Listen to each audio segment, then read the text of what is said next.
कश्मीर पर चीन और पाकिस्तान की नई बयानबाजी ने एक बार फिर पुराने विवाद को हवा दे दी है। पाकिस्तान के प्रधानमंत्री शहबाज शरीफ की चीन यात्रा के बाद जारी जॉइंट स्टेटमेंट में दोनों देशों ने कश्मीर को इतिहास से बचा हुआ मुद्दा बताया। इसके बाद भारत ने भी बिना किसी नरमी के साफ संदेश दे दिया कि जम्मू कश्मीर और लद्दाख भारत का अभिन्न हिस्सा थे, हैं और रहेंगे। इस मसले पर किसी तीसरे देश की दखलंदाजी बर्दाश्त नहीं की। China is quite miffed about the Quad. ये हमको पता है, चाइना को काफी जलन होती है जब क्वाड का समिट होता है, तो चाइना फिर पाकिस्तान को उधर पे बुलाता है, कश्मीर के बारे में नाम लेता है। यहां से अभी एक आया है स्टेटमेंट भारत से, जहां पर बोलते हैं भैया भारत एकदम रिजेक्ट करता है चाइना का कोई भी रेफरेंस, कोई आपका काम धाम नहीं है, कोई आपकी जगह भी नहीं है इस चीज को रेफरेंस करने के लिए, जरा आपने काम करिए। एंड कहीं ना कहीं जो चाइना पाकिस्तान इकोनॉमिक कॉरिडोर है जो हमारी सॉवरेन टेरिटरी में से जाता है, वी एक्चुअली से कि भैया आपको थोड़ी तमीज होनी चाहिए, where you are infringing on our particular. But it looked as if they are going through the motions. मतलब वो जज्बा, वो जोश जो पहले हुआ करता था क्वाड की समिट में, वो नहीं था। तो अब बेसिक सीरियस सवाल ये है, जो इस समिट से पहले भी था और अब भी है, कि क्या क्वाड जिंदा है या नहीं। I think that's a very good response that is being given. For the first time, I think इन दोनों को ज्वाइन करा गया है। एंड कहीं ना कहीं यहाँ पर यह भी बोला गया है कि जो पानी के बारे में भी आप जरा पाकिस्तान के साथ बात कर रहे हो और आप सोचते हो कि हम लोग को कुछ करके हम लोग को चेंज करोगे, भाई साहब कोई चेंज चूंज नहीं हो सकता। जो पोजीशन है वो यही रखनी है। ये क्वाड जो है इसको हमने जिंदा रखना है, क्वाड को जिंदा रखना है। लेकिन इन रियलिटी अगर क्वाड को जिंदा रखना है तो आपको अमेरिकन जो पर्सपेक्टिव है क्वाड के ऊपर वो बाय करना पड़ेगा। दोस्तों, ग्लोबल जियोपॉलिटिक्स की दुनिया में जब दो हारे हुए खिलाड़ी एक साथ आते हैं तो वो अपनी नाकामी छुपाने के लिए पुराने और बेबुनियाद मुद्दे उठाते हैं। ऐसा ही एक हाई वोल्टेज ड्रामा हाल ही में तब देखने को मिला जब पाकिस्तान के प्राइम मिनिस्टर शहबाज शरीफ अपने देश को आर्थिक संकट से निकालने की उम्मीद में चाइना के दरवाजे पर पहुंचे। बीजिंग में हुई इनकी हाई लेवल मुलाकात के बाद चाइना और पाकिस्तान ने एक जॉइंट स्टेटमेंट जारी किया। इसमें उन्होंने एक बार फिर से कश्मीर का राग अलापते हुए इसे एक हिस्टोरिकल लेफ्ट ओवर इशू बताया और इसमें यूनाइटेड नेशंस के चार्टर को घुसेड़ने की कोशिश की। लेकिन दोस्तों, उन्हें अंदाज़ा नहीं था कि नए भारत का फॉरेन ऑफिस अब इन खोखली बातों पर चुप नहीं बैठता। भारतीय विदेश मंत्रालय के प्रवक्ता रणधीर जायसवाल ने बिना एक सेकंड गवाए बीजिंग और इस्लामाबाद दोनों को उनकी असली जगह दिखा दी। भारत ने दो टूक शब्दों में दुनिया के सामने क्लियर कर दिया कि जम्मू कश्मीर और लद्दाख भारत के अभिन्न और अटूट हिस्से थे, हैं और हमेशा रहेंगे। न्यू दिल्ली ने साफ चेतावनी दिया कि इस मुद्दे पर किसी भी तीसरे देश की दखल अंदाजी बिल्कुल भी बर्दाश्त नहीं की जाएगी। ये एक क्लियर संदेश था कि भारत अपनी संप्रभुता यानी सोवरेनिटी के साथ किसी भी कीमत पर कोई समझौता नहीं करेगा, चाहे दबाव बनाने वाले सामने कोई भी देश क्यों ना खड़ा हो। इस पूरे मामले पर भारत की तरफ से भी बयान सामने आ गया है। भारत ने चीन और पाकिस्तान के संयुक्त बयान में केंद्र शासित प्रदेश जम्मू कश्मीर के जिक्र किए जाने को बेवजह बताया है और उसे खारिज किया है। भारत का रुख साफ किया गया है और सभी संबंधित पक्षों को इसकी पूरी जानकारी दे दी गई है।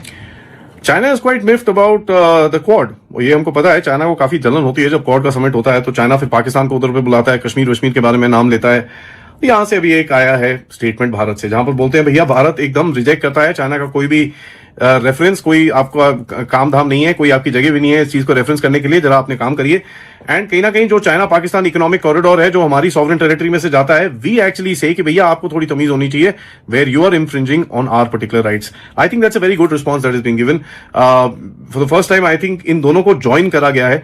एंड कहीं ना कहीं यहाँ पर यह भी बोला गया है कि जो पानी के बारे में भी आप जरा पाकिस्तान के साथ बात कर रहे हो और आप सोचते हो कि हम लोग को कुछ करके हम लोग को चेंज करोगे, भाई साहब कोई चेंज चूंज नहीं हो सकता। And as a matter of fact finally जो एक चीज बोली गई है शख्सगाम वैली के ऊपर, I think that is the huge point.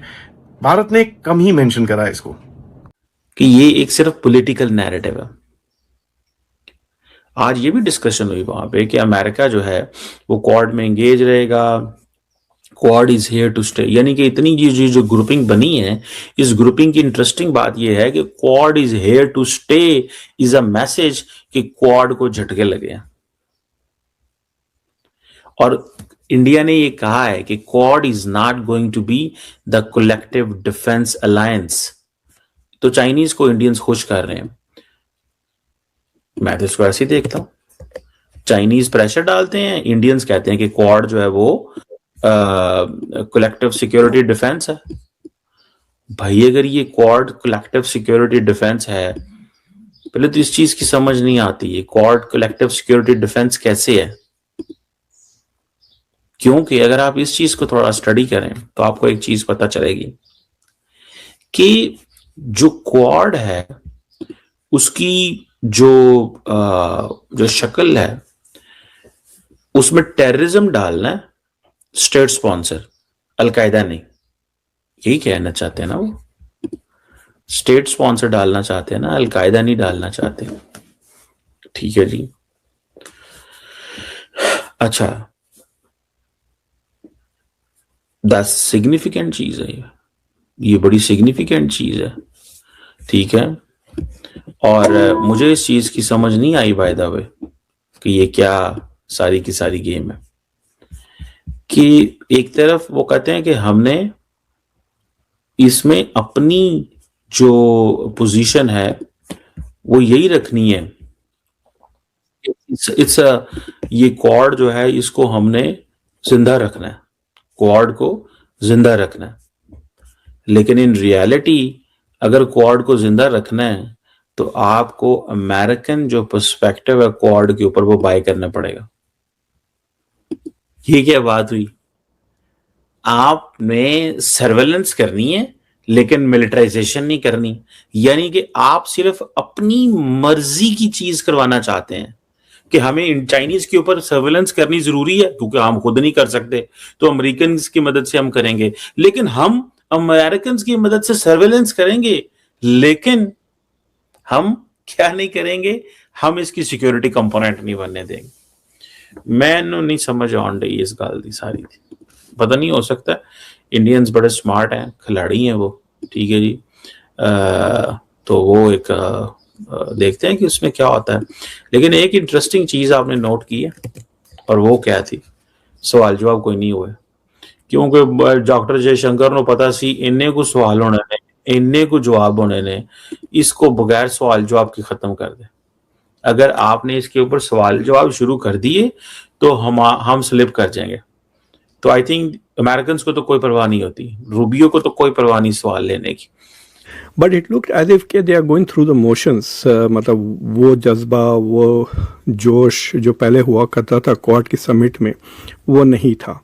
तो अब बेसिक सीरियस सवाल ये है जो इस समिट से पहले भी था और अब भी है कि क्या क्वाड जिंदा है या नहीं। तो इसके दो तरीके से देख सकते हैं, एक पॉलिटिकली और जो दूसरा है उसको आप you can look at it from a purely आप कह सकते हैं ब्यूरोक्रेटिक पॉइंट ऑफ व्यू। आपको जैसा याद है एम्बेसडर तलमीज़ अहमद जो मेरे शो पर आए थे, जब मैं उनसे यही सवाल पूछा था क्या ब्रिक्स इज़ डेड या क्या क्वाड इज़ डेड, तो उन्होंने क्वाड के बारे में तो ज़रूर कहा कि उनकी नज़र में क्वाड की ज़रूरत अब नहीं रही। इट हैज़ बिकम, मतलब it has the time has passed, use by date ख़त्म हो गई है। This is exactly what he said. लेकिन फिर ये क्यों कर रहे हैं, मतलब like what was the whole point of ये मार्को रूबियो के भारत की ये दौरा की क्या ज़रूरत थी इन बिटवीन, मतलब दो जंग चल रही है वहाँ पर, instead of focusing on the peace negotiations Iran में यहाँ आने की क्या वजह थी if the United States is not serious about the Quad. तो ये सवाल अभी भी बाकी है, ये सवाल के हमको जवाब। दोस्तों, इस कूटनीतिक लड़ाई में भारत सिर्फ कश्मीर तक ही नहीं रुका, बल्कि उसने चाइना पाकिस्तान इकोनॉमिक कॉरिडोर यानी सीपैक की दुखती रग पर भी जोर से वार किया। विदेश मंत्रालय ने साफ कर दिया कि सीपैक के कई प्रोजेक्ट्स भारत के उस ज़मीन पर बनाए जा रहे हैं जिस पर पाकिस्तान ने गैर कानूनी कब्जा कर रखा है, और भारत ऐसे किसी भी प्रोजेक्ट को खारिज करता है जो इस कब्जे को लीगल दिखाने की कोशिश करे। इसके बाद भारत ने चाइना और पाकिस्तान के उस मजाक को भी धो डाला जिसमें उन्होंने ट्रांस बाउंड्री वाटर कोऑपरेशन की बात की थी। भारत ने सीधा लॉजिक बताया कि जब चाइना और पाकिस्तान के बीच आपस में कोई इंटरनेशनल बॉर्डर लगता ही नहीं है तो फिर सीमा पर जल सहयोग का तो सवाल ही पैदा नहीं होता। दोस्तों, ये नए भारत का बोल्ड और एग्रेसिव डिप्लोमेटिक स्टैंसा है जो दुश्मन देशों को उनके अपने ही जाल में फंसाकर बेनकाब कर रहा है। इन सब के बीच खबरें ये भी आ रही है कि चाइनीज़ प्रेसिडेंट शी जिनपिंग इस साल सितंबर में होने वाले ब्रिक्स समिट के लिए न्यू दिल्ली आ सकते हैं, जो गलवान क्लैश के बाद उनकी पहली भारत यात्रा होगी। तो दोस्तों, चाइना और पाकिस्तान के इस जॉइंट साजिश और भारत के इस कड़क जवाब पर आपका क्या सोचना है? कमेंट सेक्शन में अपनी राय जरूर शेयर करें।